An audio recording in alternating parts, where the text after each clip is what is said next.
भक्तों, ओम नमः शिवाय, श्री शिवाय नमस्तुभ्यम, जय श्री महाकाल। जी हाँ भक्तों, क्या आपका भी घर में जो बच्चा है उसका जो मन है वो पढ़ाई लिखाई में बिल्कुल भी नहीं लगता। आप लोग बहुत ज़्यादा परेशान हैं उसकी पढ़ाई को लेके कि आखिरकार हमारा जो बच्चा है वो पढ़ता क्यों नहीं है। जब भी आप उसको पढ़ाने के लिए बैठाते हो तो कहीं वो घूमने चला जाएगा, कहीं खेलने चला जाएगा, कहीं कुछ करेगा, कहीं कुछ, लेकिन पढ़ेगा बस बिल्कुल भी नहीं।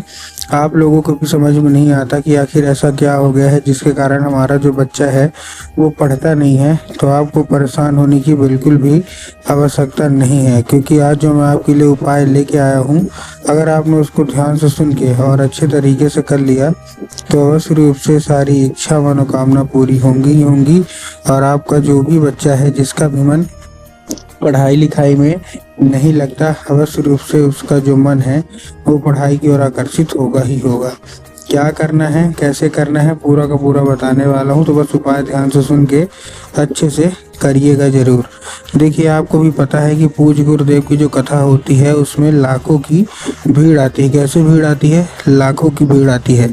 और जब गुरुदेव की कथा में लाखों की भीड़ आती है तो वहाँ ज़्यादातर जो भक्त होते हैं वो क्या करते हैं, पत्र के द्वारा अपनी इच्छा और पत्र के द्वारा अपनी मनोकामना जो होती है ना वो गुरुदेव तक पहुँचाते हैं। तो अभी गुरुदेव की कथा चल रही थी, आज से 4 से 5 महीना पहले की बात है। गुरुदेव की कथा चल रही थी और गुरुदेव की कथा में लाखों की भीड़ आई। अब जब गुरुदेव की कथा में लाखों की भीड़ आई तो वहाँ ज़्यादातर जो भक्त थे उन्होंने क्या किया, पत्र के द्वारा अपनी इच्छा और पत्र के द्वारा अपनी मनोकामना जो थी गुरुदेव पहुँचाई।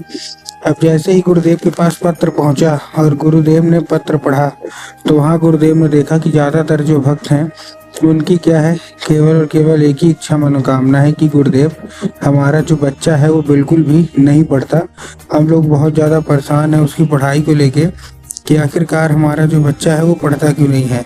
जब भी हम कोशिश करते हैं उसको पढ़ाने के लिए कि हमारा जो बच्चा है वो पढ़े, लेकिन वो इधर उधर के कामों में लगा रहता है, कहीं खेलने चला जाएगा, कहीं घूमने चला जाएगा, लेकिन पढ़ेगा बस बिल्कुल भी नहीं। कृपया करके कोई ऐसा उपाय बता दें ताकि जो बच्चा है वो अच्छे तरीके से पढ़े, अच्छे तरीके से आगे बढ़े। हमने उसके पीछे क्या कुछ नहीं किया, बहुत अच्छी उसको स्कूल में डाल के रखा है, बहुत अच्छा उसको कोचिंग ट्यूशन दे रहे हैं, हर एक तरह की सुख सुविधा दे रहे हैं, लेकिन फिर भी जो बच्चा है ना वो बिल्कुल भी नहीं पढ़ता। कृपया करके कोई उपाय बता दें। अब जैसे ही गुरुदेव ने ये सब देखा तभी गुरुदेव ने 2 से 3 उपाय बताए और कहा केवल और केवल ये उपाय कर लेना, तुम्हारा जो भी बच्चा है जिसका भी मन पढ़ाई लिखाई में से हट के इधर उधर लगता है तो ये उपाय करने मात्र से अवश्य रूप से उसका जो मन है वो पढ़ाई की ओर आकर्षित होगा ही होगा।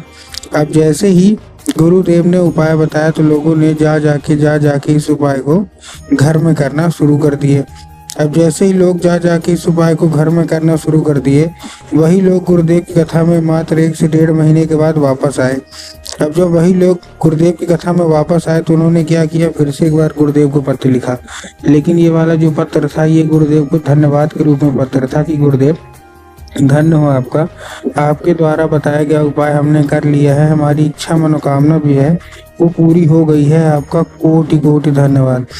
तो देखिए, जो लोग भी मेरी आवाज़ अभी सुन रहे हैं ना, अगर आपको भी जानना है कि आखिर ऐसा कौन सा उपाय है जिसको करने मात्र से इच्छा मनोकामना पूरी हो जाती है, तो चलिए हम बताते हैं आपको आज की इस वीडियो के माध्यम से कि आपको करना क्या है। बस उपाय ध्यान से सुन के अच्छे से करिएगा जरूर। तो देखिए, जो हमारा पहला उपाय है इसमें आपको 3 काली तिल लेना है, साथ में आपको लेना है 1 धतूरा। क्या लेना है? 3 काली तिल और साथ में 1 धतूरा। तो 3 काली तिल ले लिया, धतूरा ले लिया और अपने बच्चे के हाथ में इसको दे दीजिए और भेज दीजिए कहाँ, सीधा सीधा शिव मंदिर। अब जैसे ही आपका बच्चा शिव मंदिर पहुँचेगा, शिव मंदिर पहुँचने के बाद आपको करना क्या है, अपने बच्चों को बोलिएगा कि दक्षिण दिशा में खड़ा हो जाए और उत्तर की ओर चेहरा कर ले, ठीक है।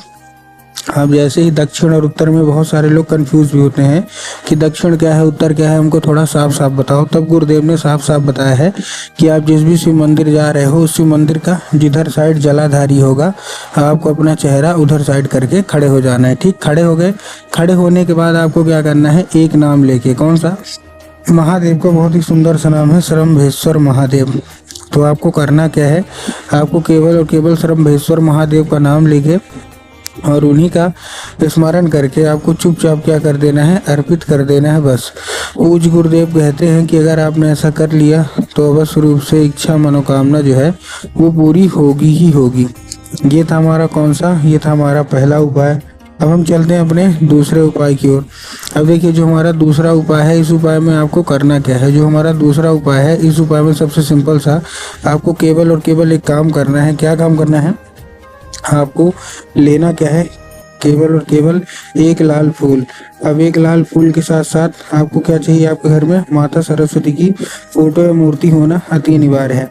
अगर आपके घर में माता सरस्वती की फोटो या मूर्ति है तब तो अच्छी बात है, लेकिन अगर आपके घर में माता सरस्वती की फोटो या मूर्ति नहीं है तो आपको बाजार जाना है, माता सरस्वती की फोटो या मूर्ति लाना है और घर में उनको स्थान दे देना है। ठीक, दे दिया स्थान देने के बाद शाम के वक्त में जब भी आपके घर में पूजा पाठ हो तो आपको जो लाल फूल है वो लेना है, माता सरस्वती जो हैं उनको अर्पित करना है। ठीक, अब देखिए आपको भी पता है और गुरुदेव ने भी बताया है कि माता सरस्वती को ज्ञान की देवी कहा जाता है। ठीक, तो क्या हुआ, आपको क्या करना है, चुपचाप माता सरस्वती को अर्पित करना है। माता सरस्वती से उसको औषधि के रूप में मांगना है कि माता कृपया करके हमको इसको औषधि के रूप में प्रदान करिए। अब क्या होगा, अब ये औषधि का रूप ले लेगा। अब आपको करना क्या है, उसी रात जब आपको बच्चा अच्छे तरीके से खाना पीना खा के सो जाए तो आपको क्या करना है, वो जो लाल फूल है वो उठाना है और अपने बच्चे के माथे पे 2 से 3 बार आपको उसको फेर देना है। पूज्य गुरुदेव कहते हैं कि अगर आपने ऐसा कर लिया तो उस फूल के जरिए स्वयं माता जो सरस्वती है ना वो उसके दिमाग में प्रवेश कर जाएंगी और उसका जितना भी दिमाग इधर उधर के कामों में लगता है वहां से न लग के उसका केवल और केवल जो दिमाग है वो पढ़ाई की ओर आकर्षित होगा ही होगा। तो उम्मीद करता हूँ आज के जितने भी मैंने आपको उपाय बताए सारे के सारे समझ में आ गए होंगे।